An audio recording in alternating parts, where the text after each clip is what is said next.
How to fix Hey Siri not working in your iPhone after new iOS update. If Hey Siri stopped working after new update, it could be due to a different reason such as changes in settings or minor bugs introduced during the update. To fix this, first of all you have to launch your settings on your device. Once you are under your settings, scroll down a little bit. There you will see Siri and search option. Tap on that. And then go through the listen for option on the top. From here, make sure that your listen for is set to Siri or Hey Siri or Hey Siri. It should not be set to off.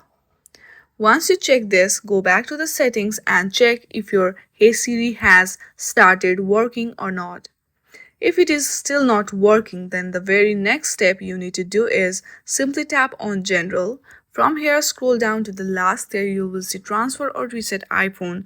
Tap on it and reset all of your settings. Once you do this, your issue will be solved. I hope you like this video. If you like this video, then please do not forget to like and subscribe to our channel. Thank you for watching.